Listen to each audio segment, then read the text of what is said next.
ऐसे 1 मिनट रहो यहाँ पर। ये वाला कैमरा पकड़ लिया है यहाँ पे लाइट है उसके ऊपर वाला जो लिखा हुआ है। हाँ हाँ ठीक है।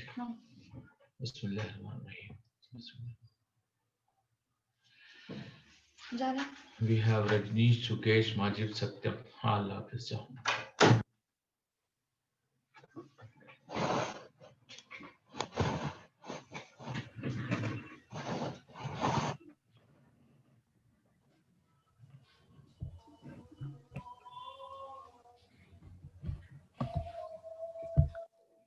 अस्सलाम वालेकुम सर। वालेकुम सलाम।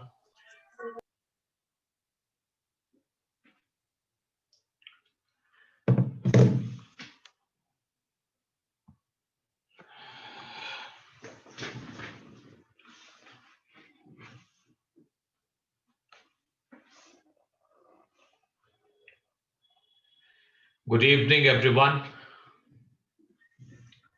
Rajneesh, Good evening, sir. Satyam, Good evening, sir. Ambuj, Himanshu. Good evening. We'll wait for a minute before we start the class, as we are expecting more students to be here. Am I audible to you clearly? Yes, sir. Yes, sir. Yes, sir. If you come across any problems, you can raise your hand and we will certainly talk about or try to. Good evening. Ambuj says good evening to everybody. Good evening, Ambuj, on behalf of everyone. Very good evening. Last day, we were talking about a wish to be transformed into a goal. And the thing responsible for this is a plan. और उसी plan का first day of execution है कि आज हम लोग अपने class में अपने विश को गोल में बदलने के लिए एक प्लान के तहत काम करना शुरू कर रहे हैं। This is our first big step. कहा जाता है a journey of 1,000 miles starts with a single step. तो 1,000 मीलों की यात्रा भी एक पहले कदम से शुरू होती है। तो हम लोगों का आज का पहला कदम है।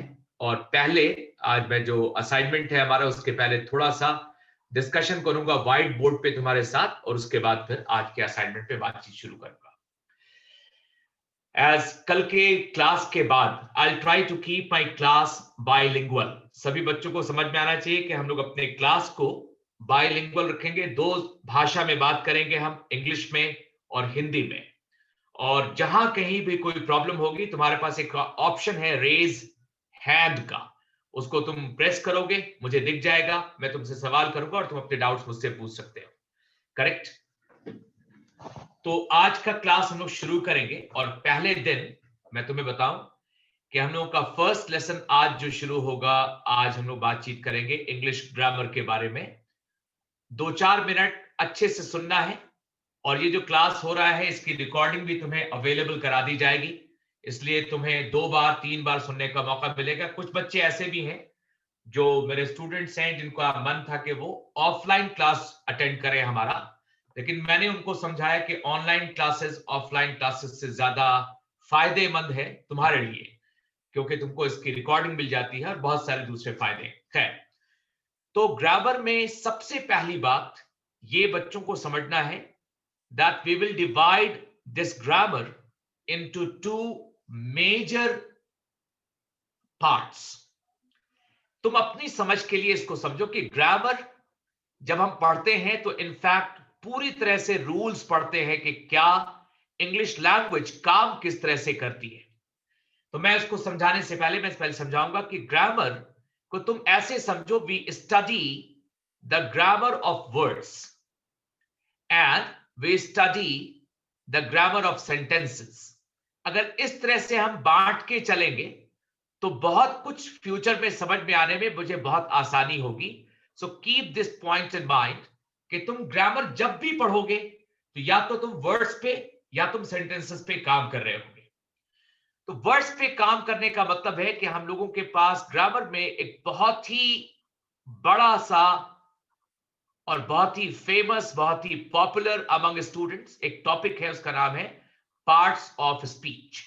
ये parts of speech basically deals with the grammar of words.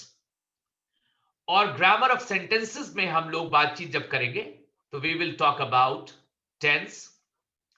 चूंकि पढ़ाना बहुत कुछ है, इसलिए मैं बहुत कुछ मतलब पढ़ाने के वक्त बात कम करूंगा। पढ़ाना ज्यादा इंपॉर्टेंट है, बातचीत तो हम लोग इंशाल्लाह जिंदगी में बहुत बार करते रहेंगे।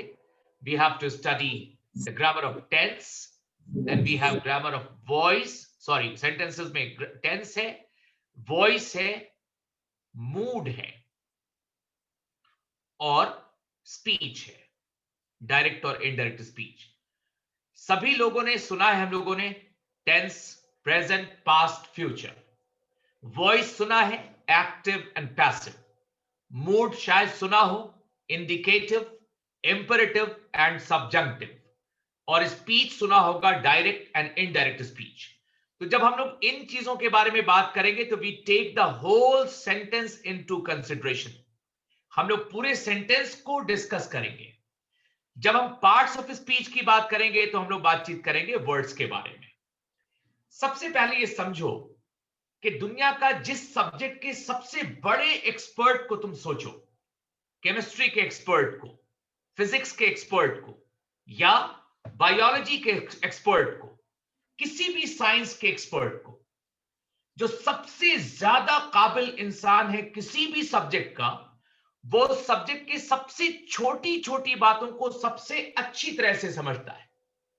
एक केमिस्ट्री का साइंटिस्ट जितने अच्छे से एटम को समझेगा, इलेक्ट्रॉन को समझेगा, प्रोटॉन को समझेगा, न्यूट्रॉन को समझेगा, और उसके बाद भी जो और छोटे छोटे पार्टिकल्स होते हैं उसके अंदर उनको समझेगा, वो उतना बड़ा केमिस्ट्री का साइंटिस्ट होगा।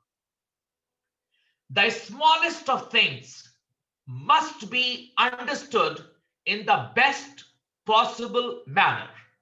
अगर हम लोगों को किसी सब्जेक्ट, और ये भी याद रखो, कुछ बच्चे ऐसा सोचते हैं कि शॉर्टकट जल्दी से बना ले, 100% एक एक चीज तुमसे 100% एक्यूरेसी के साथ बनेगी, ये मेरा वादा है।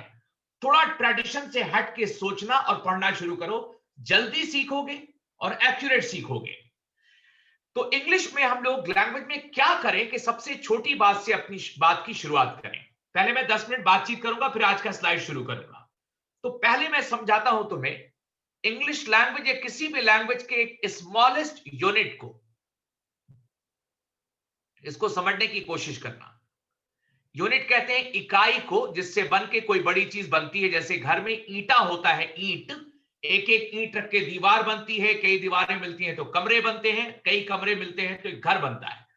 तो उसमें सबसे छोटी यूनिट अगर किसी लैंग्वेज में कोई होती है, जिसको हम स्ट्रक्चरल और फंक्शनल यूनिट कहना चाहेंगे। ये टर्म मैंने चुराया है बायोलॉजी के, फंक्शनल, ये फंक लिखा, ठीक है ना, शनल यूनिट जो सबसे छोटी है लैंग्वेज की। कैसी unit? Structurally small and functionally small, के बनावट के हिसाब से सबसे छोटी और काम के हिसाब से सबसे छोटी यूनिट, जहां से भाषा काम करना शुरू करती है। क्या कोई बच्चा बता सकता है वो सबसे छोटी यूनिट का नाम क्या है? English alphabet. अल्फाबेट।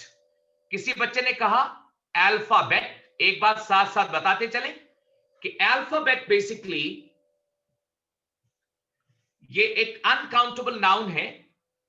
अक्सर कॉमन एरर में अल्फाबेट में एस लगा के तुमसे पूछा जाता है, तो एक बात जाना है कि अल्फाबेट एक अनकाउंटेबल नाउन है। और सत्यम ने कहा कि लैंग्वेज का सबसे छोटा स्मॉलेस्ट यूनिट स्ट्रक्चरली और फंक्शनली अल्फाबेट होता है, जो कि एक, सीधी बात करूं या थोड़ा घुमा फिरा के बोलूं? सीधी बात करता हूं, गलत जवाब है। देखो बेटा, अल्फाबेट क्या है? ये 26 लेटर्स हैं, ए से लेकर जेड तक, ए बी सी डी से लेकर जेड तक, ये 26 लेटर को कलेक्टिवली कहते हैं इंग्लिश अल्फाबेट। अगर मैं तुमसे बोलूं ए और बी और सी और डी, मैं पूरा 26 के 26 लेटर्स को पढ़ दूं तुम्हारे सामने, तुम कुछ भी समझोगे? लैंग्वेज के लिए सबसे इंपॉर्टेंट बात होती है सेंस, और याद रखना है कि अल्फाबेट में सेंस नहीं होता है, साउंड होता है। उसमें सिर्फ एक आवाज है, A B C D, it has no sense. तो लैंग्वेज के लिए सबसे इंपॉर्टेंट चीज होती है सेंस। इसलिए जो जब तुमने कहा alphabet, this is not the smallest structural and functional unit. Functional का मतलब जहां से कोई क्रियात्मक जो काम करना शुरू कर दे। तो भाषा काम तब शुरू करती है जब इसके अंदर सेंस होता है, यानी मैं कुछ कहूं तो तुम कुछ समझो, सेंस इसी को कहते हैं। तो अब जब मैं यहां पे लेता हूं एक लेटर को जी और उसके साथ एक और लेटर मिला दिया ओ, अब ये दोनों मिलकर के बन गया एक वर्ड। यहां से भाषा का दिल धड़कना शुरू हुआ, धक धक धक धक, इसमें जान आ गई। गो, the moment I said go, you understand something। जैसे मैंने कहा गो, तो तुमने कुछ समझा, और उसी समझने को कहते हैं सेंस। और जहां पे सेंस आ गया, समझो लैंग्वेज ने काम करना शुरू कर दिया, उसमें सांस आ गई, सांसें चलने लगी। गो, कम, ईट, ड्रिंक, वेट, राइट, डांस, सिंग, सेलिब्रेट, एंजॉय। ये सब छोटा छोटा छोटा छोटा शब्द है और हर शब्द में एक सेंस है। तो ये समझना है कि सबसे छोटी यूनिट का नाम है बेटा वर्ड्स। आपसे कोई पूछे या तुमको खुद से अपने आप से बात करनी है, कोई पूछता नहीं है, तुम्हें अपने आप से बात करनी है। कभी कभी तुमको अपना कॉम्पिटिटर बनना है, अपना टीचर बनना है, अपना स्टूडेंट बनना है। तुमको 3 रोल प्ले करना है, अपना कॉम्पिटिटर, अपना टीचर, अपना स्टूडेंट। और इन तीनों की जगह इंग्लिश लैंग्वेज में इन तीनों के बाद अगर किसी का नाम आएगा तो वो होगा मेरा नाम, कैफी। तुम याद रखो कि इस एसोसिएशन को हम लोग दुनिया का बेस्ट एसोसिएशन बना सकते हैं जब तुम अपने रोल में शानदार तरीके से काम करो। जहां कहीं तुम्हें लगे छोटा से छोटा एक आयोटा ऑफ डाउट, वहां भी हम लोग बातचीत करेंगे कि सर ये समझ में नहीं आया, कॉमा क्यों, ये फुल स्टॉप क्यों, तब समझे लगेगा कि हम लोग कुछ सीख रहे हैं। खैर, तो किसी भी लैंग्वेज की जो सबसे छोटी इकाई है उसका नाम है वर्ड्स। और कैसी इकाई? स्ट्रक्चरल, संरचनात्मक, और फंक्शनल यानी क्रियात्मक। अब इसको हमने बताया भी कि क्यों वर्ड को मैंने सबसे छोटी इकाई कहा, क्योंकि उससे छोटी जो इकाई है उस चीजों में सेंस नहीं है। और language without sense is no language at all.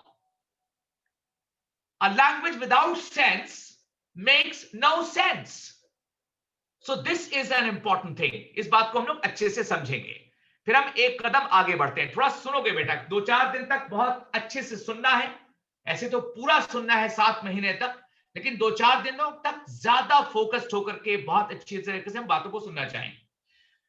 अब हम लोग वर्ड्स को अपने कमांड में कर लेते हैं। ये जादूगर के कमांड में होता है तोता। तोता में किसी की रूह अटकी होती है, आत्मा। जब तोता कंट्रोल में है तो राजा भी कंट्रोल में है। तो वर्ड्स को कंट्रोल में करना है सबसे इंपॉर्टेंट बात, अगर लैंग्वेज को कंट्रोल में करना है। तो वर्ड्स को कंट्रोल करने का क्या मतलब? हम लोग इसको जानने लगे। जैसे तुम मुझे मेरे पीछे लग जाओ कि ये क्या करता है, ये कैसा दिखता है, ये कहां कहां जाता है, ये किससे किससे मिलता है, तो सब कुछ उसको रेकी करना कहते हैं। हम लोग शब्दों की रेकी करेंगे, क्या करता है, कैसे करता है। अब इसको कैसे करें?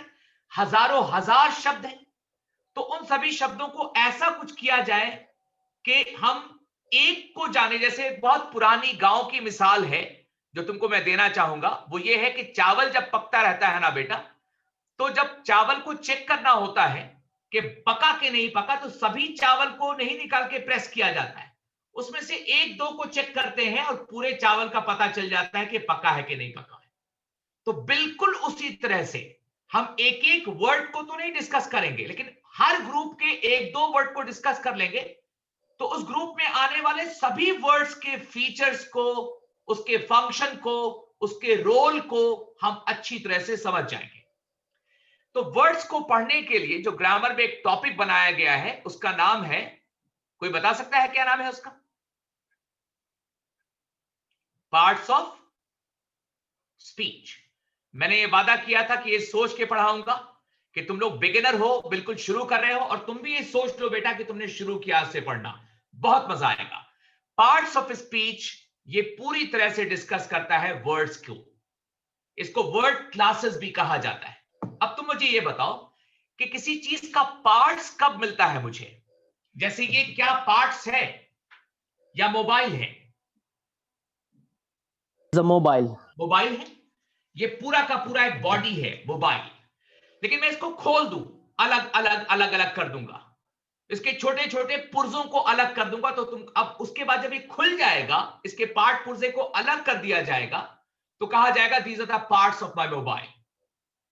एक कार को हम कार कहते हैं, लेकिन कार को अगर खोल दिया जाए, उसके इंजन को खोल दिया जाए, उसके इंजन के सभी पार्ट पुर्जे को अलग कर दिया जाए, कोई पूछे ये क्या है, तो तुम बोलोगे सर ये पार्ट्स है मेरे इंजन का, मेरी कार की इंजन का पार्ट्स है।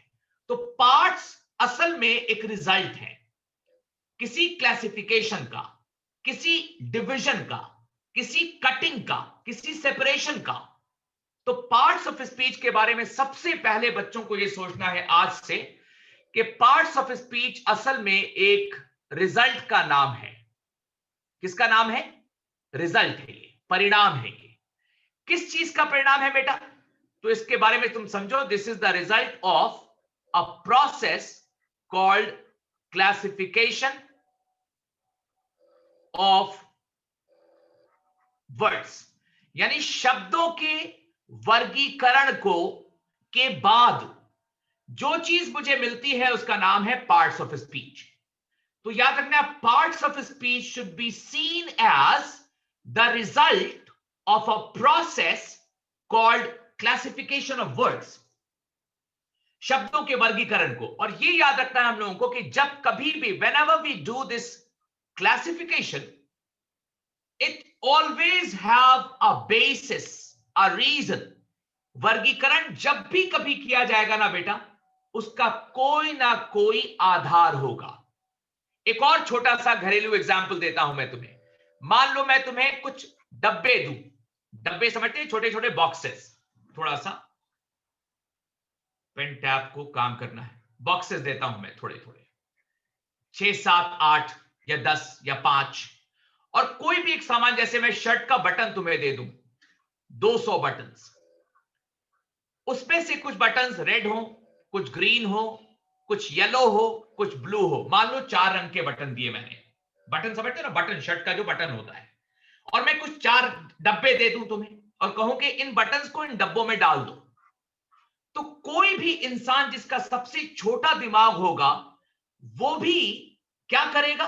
वो कोशिश करेगा कि हर डब्बे में एक रंग का बटन डाला जाए। ग्रीन वाले को ग्रीन में एक डब्बे में, रेड को एक डब्बे में, व्हाइट को एक डब्बे में, एक एक डब्बा बनाएगा। तो उसने क्या किया बेटा? इन बटन्स का क्लासिफिकेशन कर दिया। और ये क्लासिफिकेशन के बारे में मैंने कहा कि हर क्लासिफिकेशन का कोई ना कोई आधार होता है, कोई ना कोई बेसिस है। तो यहां पे बटन के क्लासिफिकेशन का कौन सा बेसिस बनाया गया है? इसके कलर को। किसको बनाया गया है? Thank you so much. इसके कलर को इसका बेसिस बनाया कि कैसा रंग है। लेकिन एक तरीका और भी हो सकता था कि छोटे छोटे बटन्स को अलग रखते, मीडियम साइज वाले को अलग रखते, बड़े साइज वाले को अलग रखते। ये भी एक पॉसिबिलिटी थी। या ये हो सकता है कि किसी बटन में 2 छेद होता है, किसी में 4 छेद होता है, तो छेद के हिसाब से हम क्लासिफाई करते। यानी एक ही ग्रुप को हम 2, 3, 4 तरह से क्लासिफाई कर सकते हैं। लेकिन बात यह है कि जब कभी भी क्लासिफिकेशन होगा तो उसका कोई ना कोई आधार होगा, ये जरूरी है। Without aadhaar, without a basis, we can never have a classification. तो अब मुझे तुमसे पूछना है कि इन वर्ड्स का तो ना रंग होता है, ना साइज होता है, ना इसमें छेद होता है, तो ये किस आधार पे, किस बेसिस पे शब्दों का क्लासिफिकेशन किया जाता है? तो बच्चों को याद रखना है कि शब्दों को उनके जॉब के आधार पे क्लासिफाई किया जाता है। इसी जॉब को हम और क्या कह सकते हैं? फंक्शन। तो अब हम ऊपर से नीचे और नीचे से ऊपर चलते हैं। जॉब के आधार पर शब्दों के क्लासिफिकेशन के बाद जो रिजल्ट मिलता है मुझे, उसका नाम है पार्ट्स ऑफ स्पीच। ऊपर से चलते हैं। पार्ट्स ऑफ स्पीच एक रिजल्ट का नाम है। किसका रिजल्ट? Classification of words. किसका रिजल्ट है ये? Classification of words. और ये क्लासिफिकेशन एक बेसिस पे किया जाता है, एक आधार पे। वो आधार क्या है? शब्दों का जॉब और function. Keep this point in mind that each and every word that we use in the language has one specific job to perform. हर एक वर्ड का अपना अपना एक स्पेसिफिक जॉब होता है। एक छोटा सा एग्जांपल लेता हूं, उसके बाद आज का क्लास शुरू करता हूं। हमारे सोसाइटी में लोग रहते हैं, एक इंसान है, सब इंसान और ह्यूमन। सर बच्चों से रिक्वेस्ट है कि अपने माइक्स ऑफ रखेंगे, तब सबको आवाज जाएगी, वरना डिस्टरबेंस होता रहेगा। अपने अपने माइक को ऑफ करें। तो ये भी एक आदमी है, ये भी एक आदमी है, ये भी एक आदमी है, आदमी है, आदमी है। ये पढ़ाते हैं, इनका जॉब है पढ़ाना।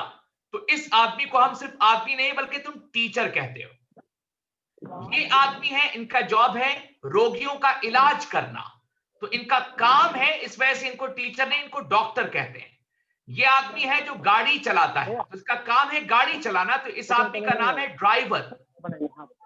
उसी तरह से एक आदमी है जो खेलता है, उसका नाम रखा गया हम लोगों ने सुजीत शर्मा, माइक म्यूट कीजिए please. Sujeet Sharma, keep your mics muted. Mister Sujeet Sharma, अपने माइक को ऑफ कर लीजिए। जो खेलता है इसलिए प्लेयर है। और इसी तरह से जितने भी लोग दुनिया में हैं, सबका अपना अपना। कोई पूछे कि आप क्या हैं, अगर मुझसे कोई पूछे तो क्या मैं कहूंगा मैं आदमी हूं? वो तो वह पहचानता ही कि आदमी है ये। वो जब पूछता है आप क्या हैं, तो वो ये पूछना चाहता है कि आपका जॉब क्या है, सर आप क्या करते हैं, आप क्या करते हैं? तब मैं बताता हूं मैं टीचर हूं। तो बिल्कुल इसी तरह से, जिस तरह से दुनिया के हर एक आदमी को मैं आदमी कहता हूं, लेकिन साथ में the person has one specific job to do, and according to that we keep people in different classes. ये कौन लोग हैं भाई? ये टीचर लोग हैं। यानी इस क्लास में जितने भी लोग हैं, सबका एक काम है, वो सब पढ़ाते हैं, इसलिए टीचर है। तो अब हम एनालॉजी ड्रॉ करते हैं कि बिल्कुल in the very same way, in the very same fashion, all the words in a language has to perform a specific job, and according to that job or those jobs, they have been classified. उनको काम के अनुसार बांट दिया गया है, और इन्हीं बांटने के बाद जो चीज मुझे मिलती है, वो क्लासिफिकेशन करने के बाद 8 डिफरेंट क्लासेस मुझे मिलते हैं। यानी क्या मतलब हुआ कि ये जो 8 क्लासेस हैं, इसमें एक नाउन है, एक प्रोनाउन है, एक वर्ब है, एक एडजेक्टिव है, एक एडवर्ब है, एक प्रीपोजिशन है, एक कंजंक्शन है और एक इंटरजेक्शन है।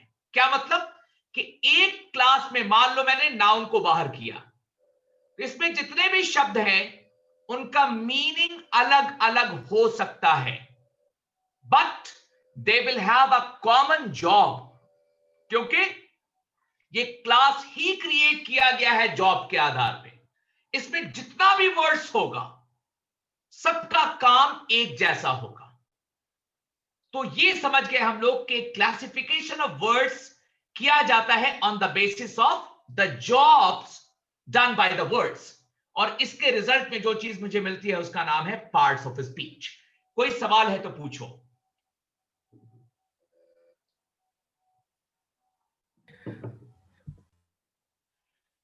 No questions. चलो, तो आज हम लोग जिस वर्ड के बारे में आज हम लोग जिसके बारे में बात करेंगे, आज जिस पार्ट्स ऑफ स्पीच को शुरू करेंगे, उसका नाम है वर्ब। ये दुनिया का या पार्ट्स ऑफ शब्दों में सबसे ज्यादा इंपॉर्टेंट पार्ट ऑफ स्पीच है, द मोस्ट इंपॉर्टेंट वर्ब। अगर मैं पूछूं तुमसे, just imagine I put the question to you, which of the 8 classes is the most important class और part of speech? Your answer should be verb. Verb सबसे ज्यादा important है। क्यों है इंपॉर्टेंट वर्ब सबसे ज्यादा? सबसे बेसिक रीजन उसका यह है कि एक सेंटेंस जब मैं लिखूंगा तो इस सेंटेंस में कुछ हो ना हो, नाउन ना हो चलेगा, प्रोनाउन ना हो चलेगा, एडजेक्टिव और एडवर्ब ना हो चलेगा, प्रीपोजिशन और कंजंक्शन ना हो चलेगा, इंटरजेक्शन ना हो चलेगा, but we can never have a single sentence which has no verb in it. Verb is the most important part of a sentence. अगर हम वर्ब को लैंग्वेज से निकाल देंगे तो वैसा ही होगा जैसे किसी शरीर से आत्मा को निकाल दिया जाए. The body becomes dead. The language will become dead if we take out verbs from it. तो सबसे इंपॉर्टेंट जो चीज है उसको सबसे पहले हम लोग पढ़ लेते हैं. आज शुरू करते हैं इसी को पढ़ना अच्छी तरह से. सबसे पहली बात मैं बताना चाहता हूं कि वर्ब को हम लोग पहचानना सीखते हैं. अभी मैंने अपना स्लाइड नहीं शुरू किया है, पहले हम कुछ बेसिक बात करेंगे, उसके बाद स्लाइड शुरू करेंगे. 1 घंटे तक सुकून के साथ सुनना है, पढ़ना है. बेटा बड़ा कुछ करना है, बहुत बड़ा कुछ करना है. You have to become an example in your family. You have to become an example in your city. You should be a kind of inspiration for everybody who comes across you. तो example बनने के लिए थोड़ा सा pick मारना पड़ता है, थोड़ा बैठना पड़ता है, थोड़ा जमना पड़ता है. जब तक के जमोगे नहीं कोई रिजल्ट नहीं मिलेगा. और जितना अच्छा खाना हो बनता है उतना उसको दम पे रखा जाता है, थोड़ा थोड़ा उसको पकाया जाता है. तो हम लोग रोज अपने आप को थोड़ा थोड़ा पकाएंगे and the result will be a very delicious dish. और उस डिश का नाम है सक्सेस. और उसमें जितना हम अपने आप को पकाएंगे उतना ग्रैंड सक्सेस हम लोगों को मिलेगा. सोचना है बेटा दुनिया में सबसे बड़ा कामयाब इंसान बनने की कोशिश करना. खैर, तो वर्ब को सबसे पहले हम पहचानना चाहते हैं. वर्ब क्या है? एकदम आसानी के साथ मैं तुम्हें स्लाइड्स भेजूंगा, पहले सुनोगे. A verb is a word. एक वर्ड है. कैसा word? That tells us what a person etc. etc का फुल फॉर्म होता है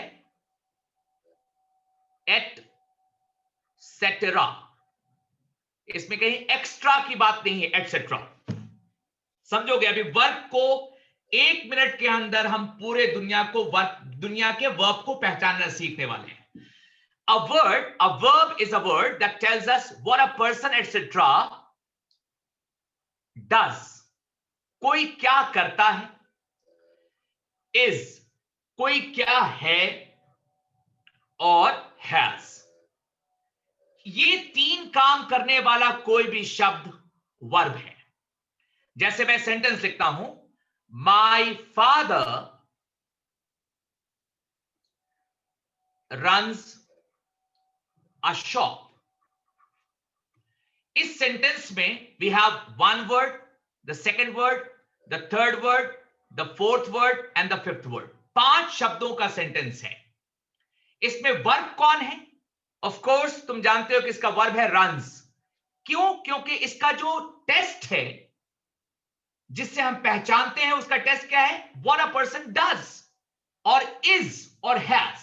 तो यहां रन्स क्या है? ये बता रहा है कि मेरे पापा क्या करते हैं. So any word that comes in the category of doing something, an action, that is a verb. So इस सेंटेंस में runs एक वर्ब है, क्योंकि whatever, if a word talks about what a person does, that word is nothing but a verb. He is a business man. अब पापा क्या हैं? होना अस्तित्व दिखाने के लिए जो वर्ड है यहां पे वो कौन सा वर्ड है बेटा? इज। तो ये अस्तित्व दिखा रहा, कोई क्या है, जो भी है दिखाए, अस्तित्व दिखाए, वजूद दिखाए, वो भी वर्ब है। और लास्ट में एक सेंटेंस में लिखता हूं एकदम आसान सा, ही हैज अ कार। उनके पास क्या है, तो वो क्या रखते हैं, ये काम करने के लिए जो वर्ड आएगा वो भी वर्ब है। तो अब दुनिया का कोई भी शब्द जो तुम्हें किसी आदमी के बारे में मतलब वो करता क्या है, यानी एक्शन को रेफर करेगा, तो वर्ब है। फिर क्या है? बीइंग को रेफर करेगा, सॉरी, बीइंग का मतलब होना, स्टेट ऑफ बीइंग करते हैं, पूरा लिख देते हैं तो ज्यादा आसान हो जाएगा, स्टेट ऑफ बीइंग, कोई अस्तित्व। और हैज का मतलब रखना यानी पोजेशन दिखाना, इसको शॉर्ट में लिख देते हैं हम लोग A B P, action, being and possession दिखाने वाले किसी भी वर्ड को हम वर्ब कहते हैं। अब तुम कोई भी सेंटेंस उठाओ दुनिया की किसी भी किताब, किसी भी न्यूज़पेपर में, पहली बात हमने की कि each and every sentence will have a verb. कैसे पहचानेंगे? Action, being, position. शॉर्ट में क्या याद रखोगे? एबीपी। एक न्यूज चैनल भी है, लेकिन उसका मैं कमीशन्ड एजेंट नहीं हूं। ऐसा नहीं कि उसको हम प्रमोट कर रहे हैं, यहां पे टीआरपी का ऐसे भी बहुत हंगामा चलता है। So it is nothing like that. ABP, आज के बाद वर्ब को क्या रखोगे? ABP. Any word that talks about an action और स्टेट ऑफ बीइंग और shows position is a verb. अब हम लोग इसके बारे में एक छोटी सी बात करके और आगे बढ़ जाते हैं जल्दी से। वो ये है कि वर्ब को पहचानने, जैसे ही मैंने पहचान लिया कि वर्ब है,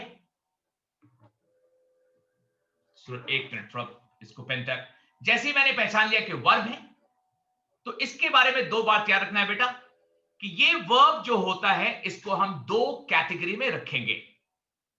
वर्ब को पहचाना एबीपी से, मैं यहां पे लिख देता हूं तुम्हारे लिए फिर से एक बार, ABP, action, state of being and position. अब इनको वर्ब्स को हम फिर से दो कैटेगरी में बांटेंगे। जितना ज्यादा हम बांटते जाएंगे उतने अच्छी तरह से हम चीजों को पढ़ते और समझते जाएंगे। The first category of verb is a lexical verb and the second one is known as an auxiliary verb। मैं हर वो टर्म यूज करूंगा क्लास में जो ग्रामर की बुक में तुमको मिलेगा, मैं सुना दूंगा। लेक्सिकल वर्ब और ऑक्सिलरी वर्ब, यानी दुनिया में which ever verb you talk about, it will either be a lexical verb और एन ऑक्सिलरी वर्ब। एक तो वर्ब को पहचाना एबीपी। अब इस कैटेगरी में आने वाले वर्ड्स को हम दो अलग अलग क्लासेस में रखेंगे, लेक्सिकल एंड ऑक्सिलियरी। लेक्सिकल को कभी मेन वर्ब भी कहते हैं, कभी प्रिंसिपल वर्ब भी कहते हैं, कभी ऑर्डिनरी वर्ब भी कहते हैं। लेक्सिकल, मेन, प्रिंसिपल, ऑर्डिनरी, और कुछ लोग इसको फुल वर्ब भी कहते हैं, फुल वर्ब। सो कोई भी नाम हो, लेकिन ये लेक्सिकल वर्ब का क्या मतलब हुआ? कोई भी वैसा वर्ब जो किसी एक्शन को दिखाए। एक्शन का मतलब होता है बेटा क्रिया। समझने की कोशिश करना, एक्शन इज क्रिया, डूइंग समथिंग। तो जितने भी लेक्सिकल वर्ब हैं वो एक्शन है। इसका मतलब ये हुआ कि एक्शन के अलावा जितने भी वर्ड्स होंगे वो ऑक्सिलरी होंगे। ऑक्सिलरी वर्ब को और क्या कहा जाता है? Helping verb. अब मैं तुम्हें दो शब्द लिख के दिखाता हूं। लुक एट दिस, ड्रिंक, और एक वर्ड और लिखता हूं मैं, वॉज।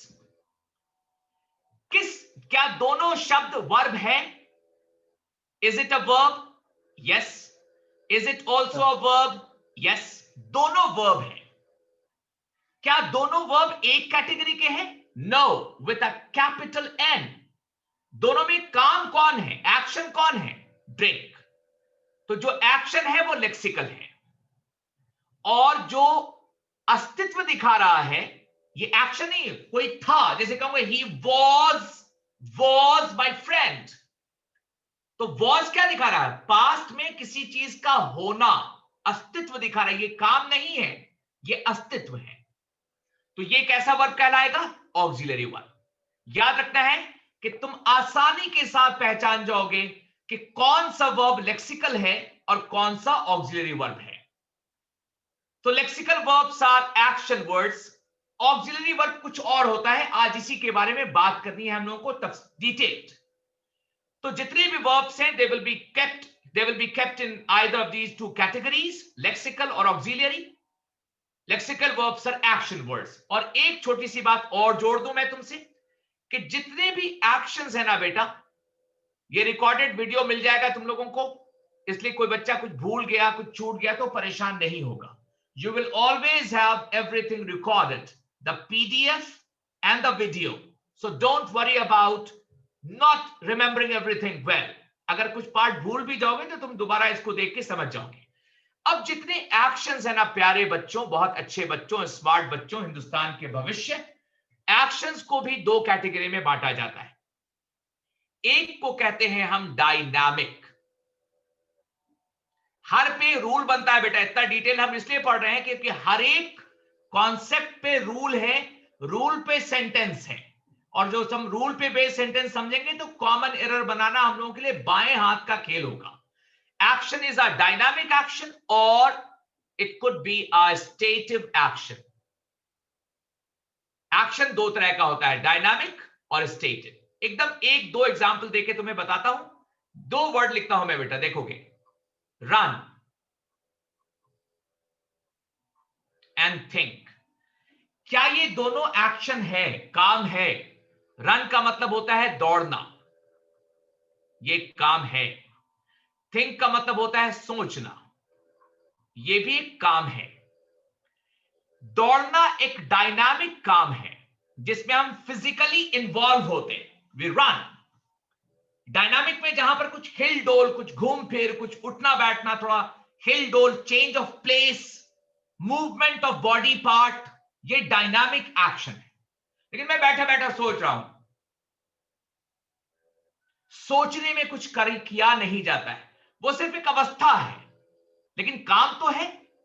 तो दो तरह के एक्शंस होंगे, एक को हम कहेंगे डायनामिक, जहां तुम कैसे पहचानोगे? जिस चीज में मूवमेंट है, इस चेंज ऑफ प्लेस है, कोई हरकत है, कोई क्रिया है जिसमें कुछ हो रहा, दिख रहा है, दिखता हुआ कुछ change, that is a dynamic action.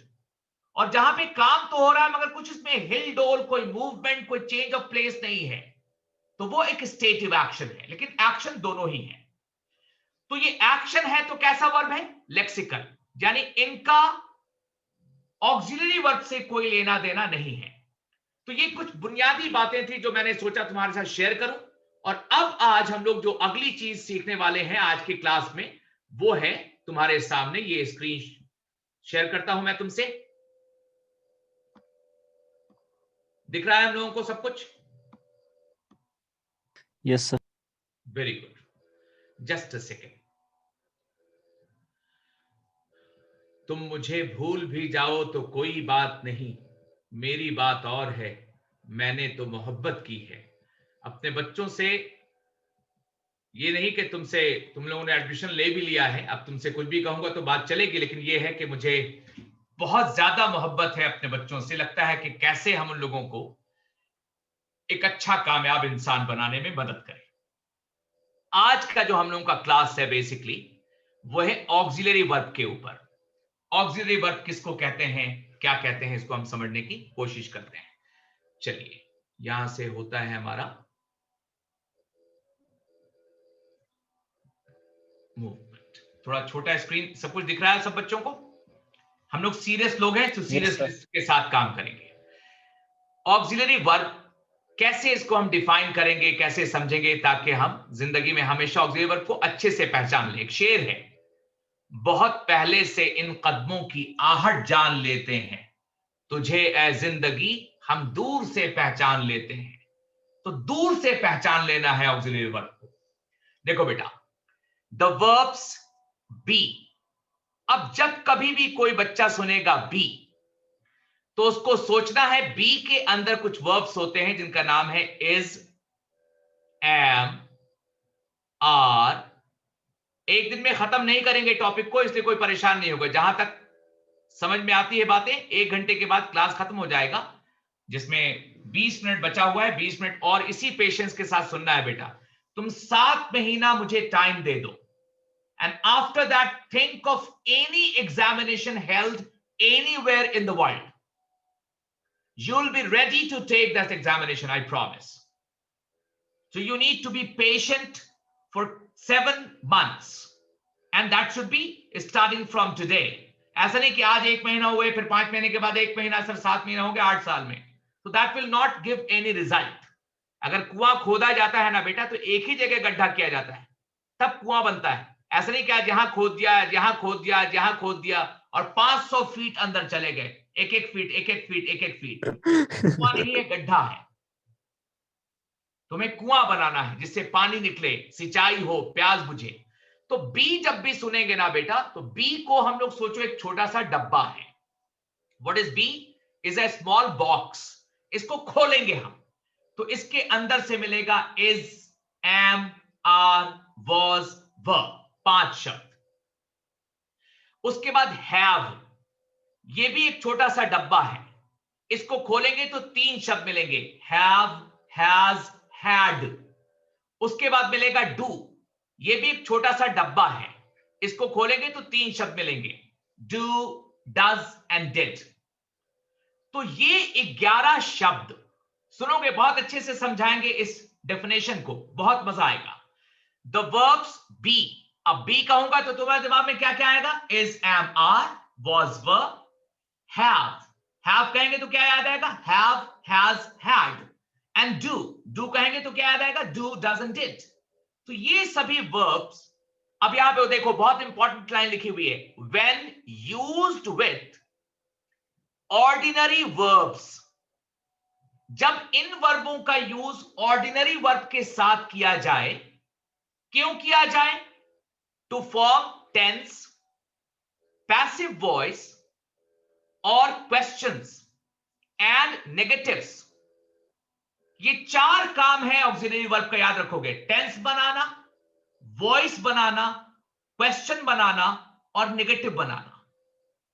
तब इन शब्दों को हम क्या कहते हैं? ऑक्सिलरी वर्ब कहते हैं।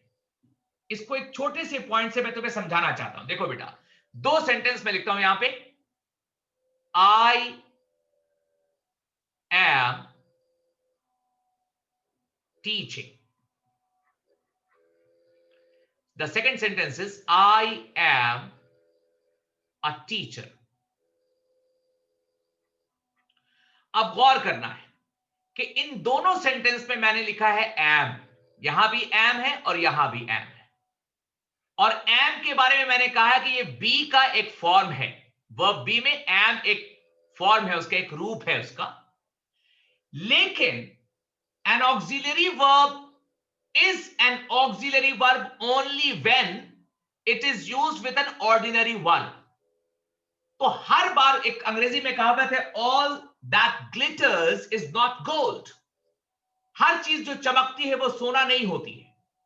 तो हर शब्द जो ऑक्सिलरी दिखे वो ऑक्सिलरी हो जरूरी नहीं है। कैसे पहचानेंगे?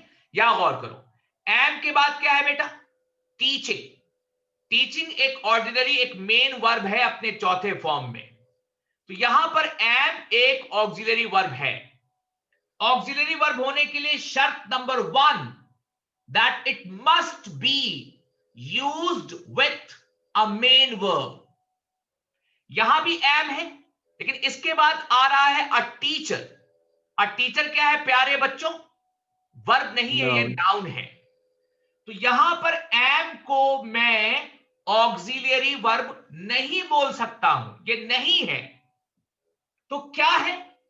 इसको कहा जाता है लिंकिंग वर्ब या कॉप्यूला। हड़बड़ी में मत रहना बेटा। अगर जिस बच्चे ने अच्छे से पार्ट्स ऑफ स्पीच समझ लिया, मैं पूरे कॉन्फिडेंस के साथ कह रहा हूं कि 80% ऑफ ग्रामर तुम्हारे कंट्रोल में होगा सिर्फ पार्ट्स ऑफ स्पीच से। इसलिए दिल लगा के पढ़ना है। ऑनलाइन है, फीस कम है, इसका मतलब यह नहीं है I will give you the best possible discussion. The best possible, और बहुत मजा आएगा। थोड़ा समय लगेगा, हम YouTube चैनल नहीं बना रहे हैं कि 5 मिनट में धारा परवा अंग्रेजी बोलना शुरू कीजिए, ये नहीं होता है।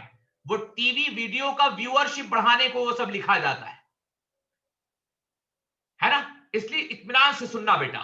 तो यहां पे भी एम है, यहां पे भी एम है, लेकिन दोनों एम अलग है। ऊपर वाले एम को देखा मैंने एक मेन वर्ब के साथ यूज किया है, तो वो ऑक्सिलरी है। नीचे वाले को हमने किसके साथ यूज किया? नाउन के साथ, आई एम अ टीचर। तो ये am is not an auxiliary verb, इसको कहा जाता है कॉप्यूला या लिंकिंग वर्ब। और यहां जो नाउन है टीचर, इसको कहा जाता है कॉम्प्लीमेंट। अब तुमको बताते हैं टेंस और वॉइस और क्वेश्चन और नेगेटिव का क्या मतलब हुआ, थोड़ा समझने की कोशिश करना बेटा। हड़बड़ी में मत रहोगे please, I just want you to be patient. देखोगे, इस बात को समझने की कोशिश करो।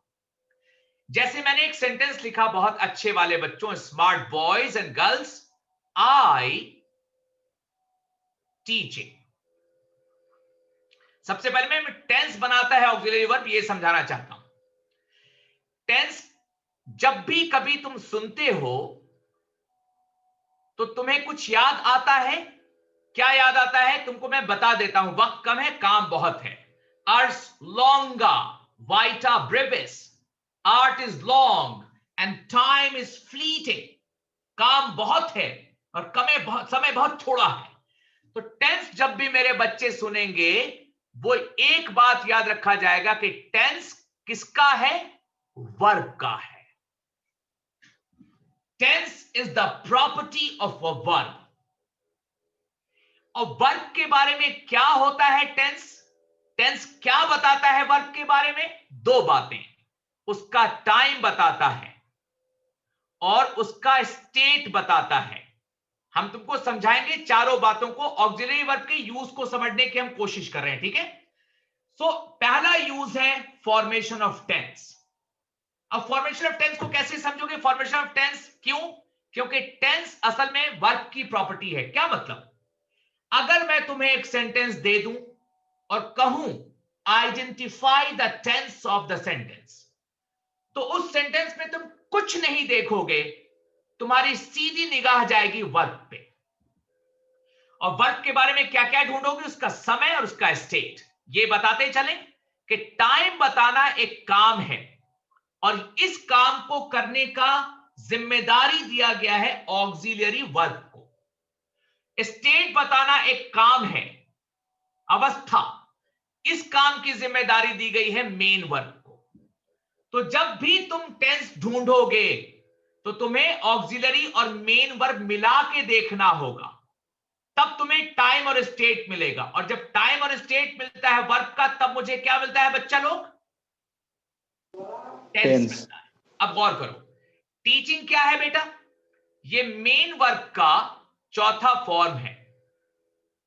और कोई भी चौथा फॉर्म जो मेन वर्ब का होता है, मैं तुमको कल और बताऊंगा, परेशान नहीं होना।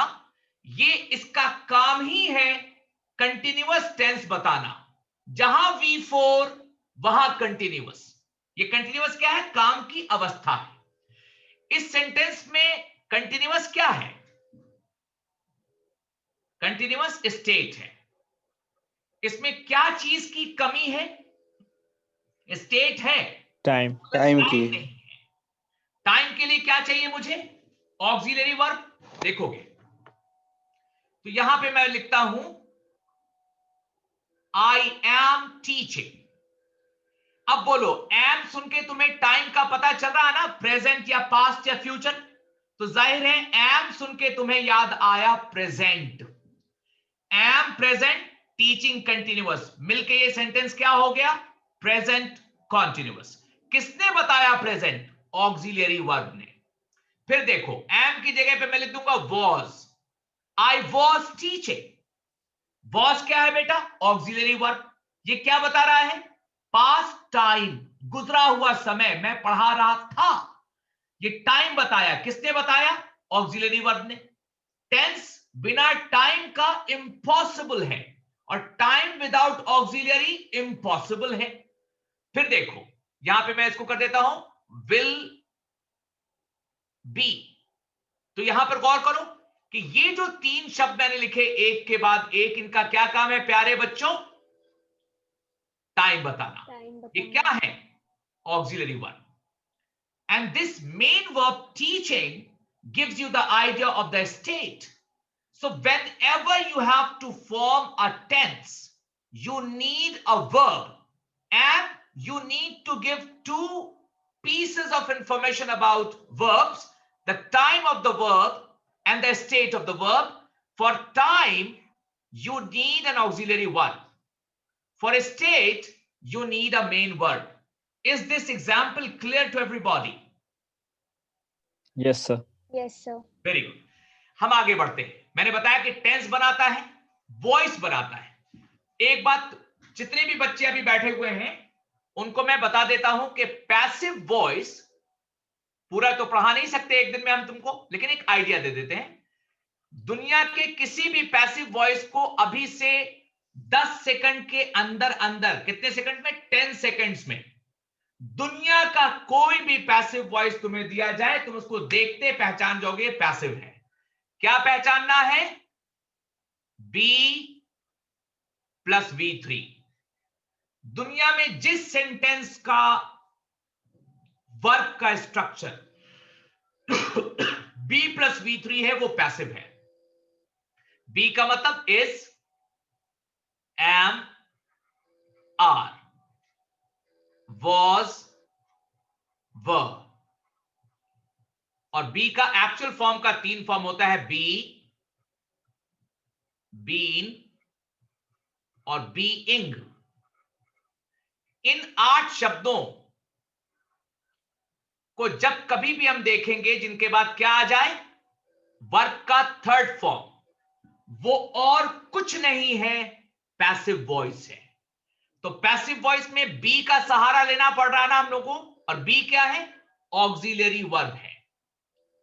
तो दूसरी बात साबित की मैंने कि ऑक्सिलरी वर्ब का यूज हम पैसिव वॉइस में करते हैं। तीसरी चीज समझ, ये समझ में आया ना सब लोगों को? Yes sir. सर देखते ही पैसिव वॉइस पहचान लेंगे हम, ठीक है ना? और पैसिव वॉइस क्या होता है, किसको कहते हैं, इसके बारे में बातचीत करेंगे आगे की क्लास में। फिलहाल बेसिक इंट्रोडक्शन। फिर देखो फॉर्मेशन ऑफ क्वेश्चंस। हम लोग बातचीत कर रहे हैं ऑक्सिलरी वर्ब क्या क्या करता है।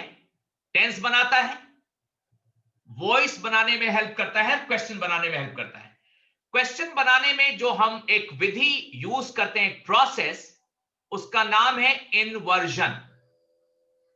इन्वर्जन इसका मतलब होता है putting the verb before the subject। जैसे मैं कहूंगा he is a teacher, ये एक स्टेटमेंट है, वो एक टीचर है। अब इसको मैं अगर क्वेश्चन में बदलना चाहूं तो क्या करूंगा? ऑक्सिलरी वर्ब को या लिंकिंग वर्ब को इसके पहले लाऊंगा। क्या बनेगा? Is he a teacher. ठीक है, ऑक्सिलरी वर्ब को भी दिखा देता हूं, ही इज टीचिंग। क्वेश्चन बनाओ, इज ही टीचिंग। तो जितने बार भी मैं क्वेश्चन बनाता हूं, इन्वर्जन करता हूं, और इन्वर्जन करने में जिस वर्ब को मैं चेंज करता हूं उसके पोजीशन को, उसका नाम है ऑक्सिलरी वर्ब। और आखिरी बात है नेगेटिव बनाना, किसी भी सेंटेंस का नेगेटिव। जैसे मैं कहूंगा we are playing, a simple sentence. अब इसमें नेगेटिव करना है, नेगेटिव बनाने के लिए क्या लगाना पड़ता है बेटा? नॉट। नॉट कहां पे लगाऊं? We not are playing, we are playing not, या वी आर नॉट प्लेइंग। जाहिर सी बात है ये नॉट हम ऐड करते हैं ऑक्सिलरी वर्ब में। तो ये बात पता चल गई, याद रखो ऑक्सिलरी वर्ब का काम है वो मेन वर्ब के साथ मिलके काम करेगा, पहली बात। दूसरी बात क्या करेगा? It will form tense, it will help you in the formation of voice, It will help you in the formation of questions. It will help you in the formation of negative sentences. ये सबसे basic 4 काम है auxiliary verbs का. I hope you understand this. अब हम लोग वापस चलते हैं अपने मेन स्लाइड पे. अब एक बार मैं चाहता हूं कि इस स्लाइड को जो तुम्हारे सामने है सब बच्चे एक बार दिल में पढ़ें, और जितनी बातें अभी मैंने की वो बात क्लियर कट इसमें दिख रही है या नहीं. I am giving you 30 seconds for this. Read the slide please.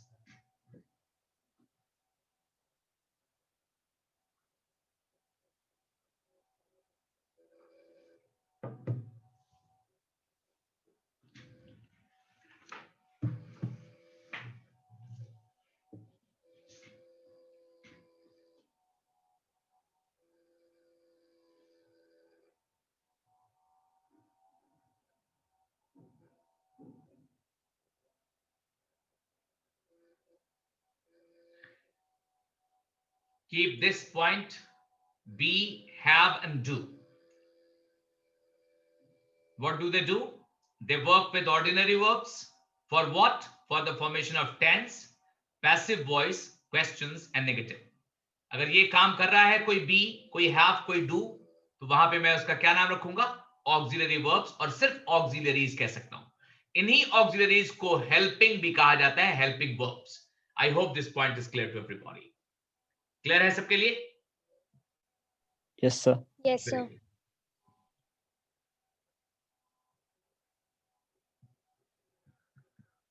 देखो बेटा, अब आगे के स्लाइड्स, आज का टाइम खत्म हो गया है.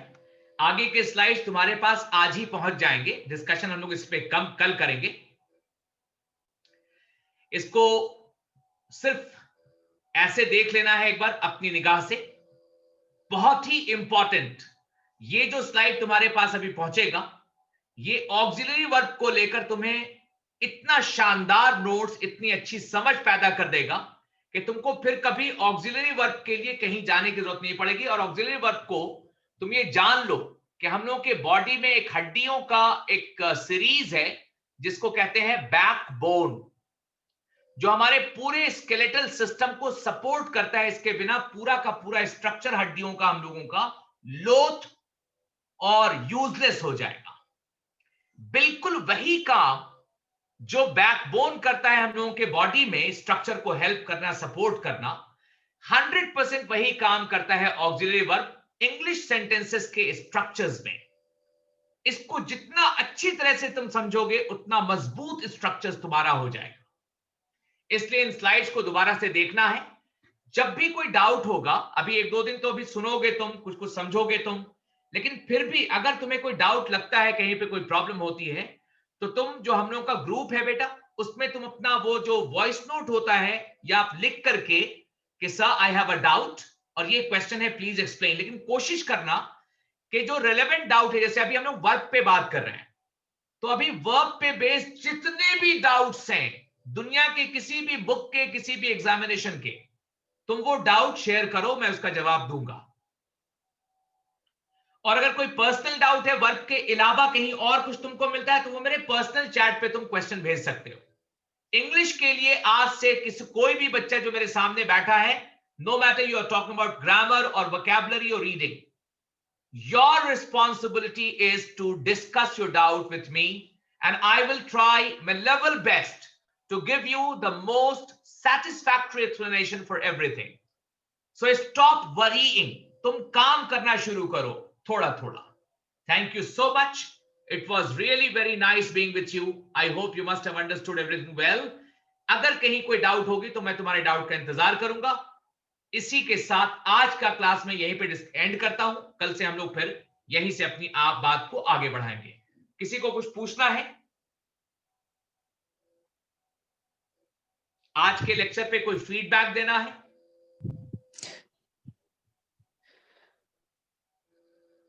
Yes sir. पंकज बोलिए. बस आपका सामने होना ही बहुत कॉन्फिडेंशियल होता है. गुड. और किसी को कुछ कहना है? माजिद.